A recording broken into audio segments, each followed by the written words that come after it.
They called her just another pretty face in uniform, a young lieutenant sitting quietly at the back of the room, not someone worth listening to while the men with gray hair and heavy metals swapped weekend golf stories before a mission briefing.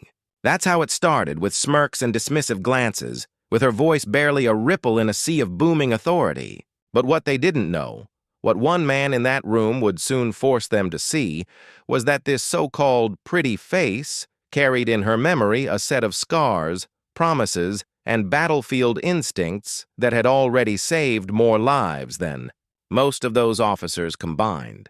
And that day, in a sterile room in Fort Bragg, she would prove it all over again. Her name was Lieutenant Rowan Hale, 28, Army Intelligence. She'd walked into the briefing with that quiet, grounded presence that comes from actually having dirt under your boots, from being the one in the field who sees the details nobody else catches. The room, though, didn't see that.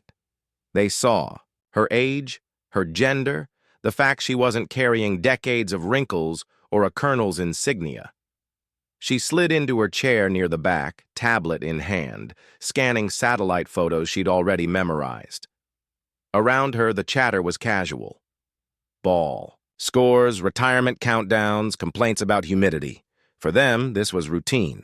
For her, it was another chance to keep her promise. That promise had started years before, in the dust and heat of Kandahar. Back then, she was still new, still burning with the need to prove herself. And then there was Martinez, a 19-year-old, Marine with a grin too wide for war, who got buried in a tunnel collapse because senior brass brushed off her warnings about the instability of the ground. She remembered sitting in the medical tent with his still body, the beeping monitors gone silent, vowing to herself she'd never let preventable deaths happen again. Every map she studied, every report she filed, every time she opened her mouth. In a room like this, it was Martinez she thought of. Rowan hadn't come from some ordinary path. Her father had been an Air Force radar tech, a man who could look at blips on a screen and know instantly what was up there in the sky. He taught her to read topographical maps before she could even tie her sneakers. Her mother, a Crow Nation ranger, walked her through forests, pointing out how a bent blade of grass or the angle of hoofprints told whole stories about what had passed.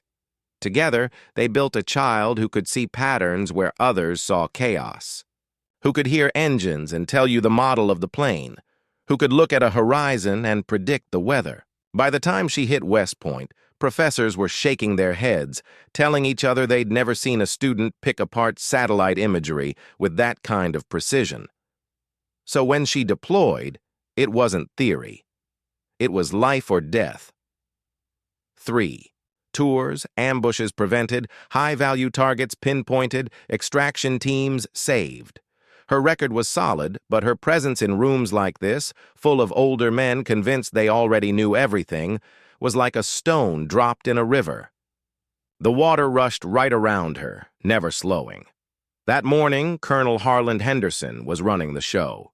Weathered face, sharp tone, the kind of officer who had survived long enough to mistake age for wisdom. Beside him, Major Connor Williams leaned back in his chair with that lazy confidence of a man who'd never been proven wrong badly enough to change his ways. On the screen, the target, a cluster of mud brick buildings in Helmand Province, surrounded by poppy fields and irrigation. Ditches! Williams laid it out with a wave of his hand. We roll in armored along the main road, establish perimeter, clear it building by building. Straightforward, he said. Textbook. The others nodded, murmured about comms protocols and vehicle spacing. To them, it was another mission stamped out of the same mold. But Rowan sat forward, eyes narrowing at the satellite shot. The irrigation patterns. She'd seen those before. Too precise, too purposeful. They screamed tunnels, escape routes, supply caches, ambush lines waiting under their boots. She raised her hand, politely at first. No one looked. She cleared her throat. Williams finally glanced over, irritation plain, as if she'd interrupted. A story he'd been enjoying. "You've got something, Lieutenant?" His voice was dripping with the kind of condescension that says, "Don't embarrass yourself." Rowan kept her voice steady. "Yes, sir. These channels, they're not just irrigation. They line up with known tunnel networks we've seen before. It suggests—" But Henderson cut her off with a smile that wasn't really a smile. "Ground-penetrating radar will handle any subsurface threats. Don't worry." Except she knew the mission timeline. No radar units were even assigned. Williams chuckled. "Young analysts tend to overcomplicate simple ops. We've done this a dozen times." A few other officers laughed along, and just like that, her warning was brushed aside like a fly in the room. Her face warmed, but inside she wasn't shrinking. She was remembering Martinez. She was remembering her father's voice, her mother's lessons. Watch the patterns. Trust what the land is saying. And what it was saying now was clear. Walk into that compound the way Henderson planned, and they'd be walking straight into disaster. So she worked quietly while they talked over her, pulled up her files, cross-referenced past compounds, matched the paths, the vehicle tracks, the structures, everything aligned. Booby traps here, hidden entrances there. She could see it as if she were already walking through it, and the clock was ticking. When the meeting wound down, she tried one more time, approaching Henderson during a pause. "Sir, if I could just—" He didn't even let her finish. "Learn from the experienced, Lieutenant. Don't second-guess protocols." That was it. Dismissed. Like her words had weight only in some alternate universe. The room started to empty.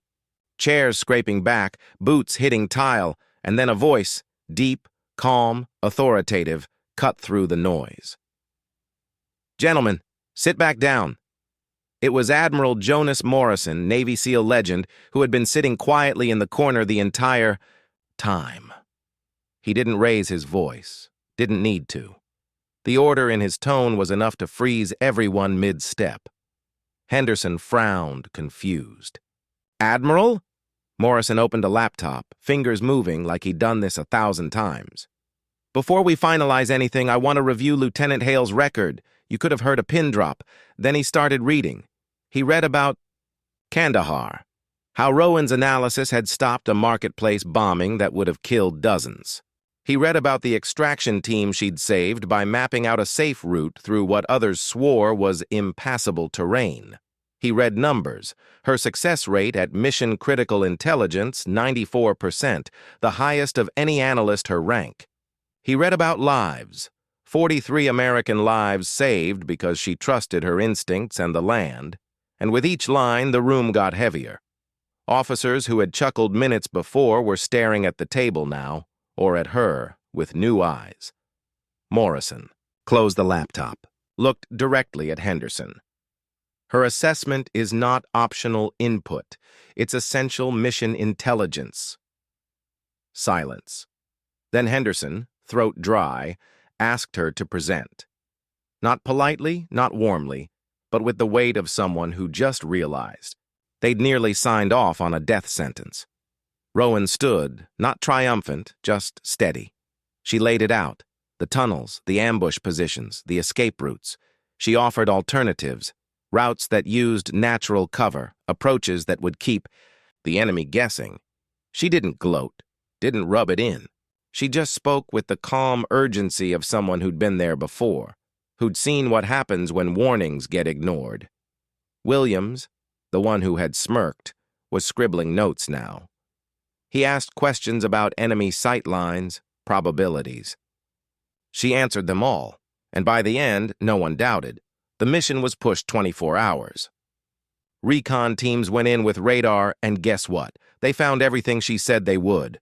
Tunnels, booby traps, defensive setups waiting for a frontal assault. The whole nightmare laid bare. When the mission finally launched under her plan, the team secured the compound with 0 casualties, not one. And they didn't just succeed. They captured 2 high-value targets who would have slipped through those tunnels otherwise. Afterward, Henderson wrote her praise into the official report. Williams shook her hand, sheepish, but it was Morrison, who pulled her aside, eyes sharp, voice low. We could use someone like you in Naval Special Warfare Intelligence. It wasn't just a compliment. It was validation that what she brought to the table finally outweighed the assumptions people made when she walked into the room. That night, Rowan sat alone for a while, thinking back to Martinez.